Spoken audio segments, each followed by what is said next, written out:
galėtum pasakyti apie vairavimo kultūrą Vilniuje, kadangi gyveni Kaune, palyginti su Kaunu? Gyvenai?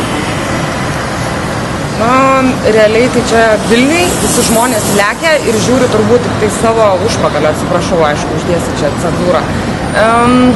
Nežiūri žmonės, jie žiūri, kad jiem patiem pralyst negalioja nei ženklai, nei šviesoforo spalvos, niekas jiem negalioja. Va ką tik prieš mane atsitiko avarija geležinio vilko, 3 pasibučiavo. Vien dėl to, kad nieks nežiūri. Stabdo, kas nors nestabdo, kamštis priekį. Čia aš kultūros nematau. O Kaune žmonės mandagesni? Mandagesni, šiaip realiai mandagesni, bet aišku, čia negalima taip vertinti dėl to, kad kiekis vairuotojų yra visai kitas. Tiek Kaune, tiek Vilniui. Čia automatiškai yra daugiau, visi skuba namo, nieks nenori kamščiuose sėdėti valandą laiko. Kaune tokių dalykų nepasitaiko. Galbūt dėl to žmonės netokie pikti. Manau, kad jos trūks.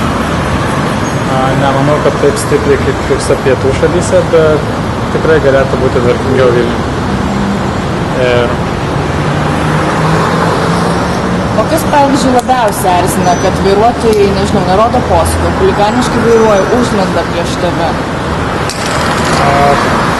Manau, kad iš tikrųjų trūksta tokios atsakomybės už savo veiksmus. Žmonės nežiūri aplinkui, kaip kiti važiuoja, žiūri, ką jiems reikia daryti ir jie nerado posūkio, labai dažnai užlenda, kaip jūs ir minėjote, bet, tokie, tiesiog žmonės yra išsiblaškę, jie nežiūri aplink, jie važiuoja taip, kaip jiems reikia, nemato kitų.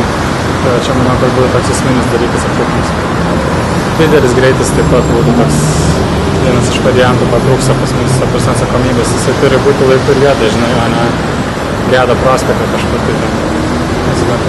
Jo, ne čia mėgėjai palakstyti. O iš tiesų, kaip manai, kokios didžiausios priežastys yra, to, kad mums stinga vairavimo kultūros? Ar tai yra kažkokios spragos auklėjime darytos, ar tai, kad norim viens prieš kitą pasirodyti, kurio mašina galingesnė? Aš manau, kad gal tai yra auklėjimo ir ugdymo spragos kažkokios. Todėl, kad, pavyzdžiui, skandinavų šalyse su to yra viskas daug ramiau ir aš nemanau, kad tai lemia vien tik tai didelės nuobaudos. Apskritai žmonių suvokimas yra toks, žmonės neatsakingai žiūri tą vairavimą. Pas mus labai daug yra užgerusių žmonių, kurie sėdasi už vairo. Nežinau, žinau žmonių, kad 16-mečiai atsisėdo su 2 mergaitėm už vairo, prisigėrė tą prasme važinės tą mašiną. Tai yra visiškai vieta tokia pavyzdžiai, po Vilnių neseniai vienas važinė.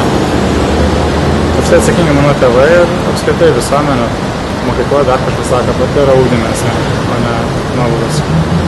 O kaip manai, tos nuobaudos ar kažkiek, padeda? Žinom. Nes dabar, balų sistemą nori sugrąžinti, promilę sumažinti. Ne, griežtas nuobaudos jas faktas, kad padeda. Tikrai tai vienas vartus. Ir aš būčiau visai už, jeigu tos nuobaudos būtų kosminis.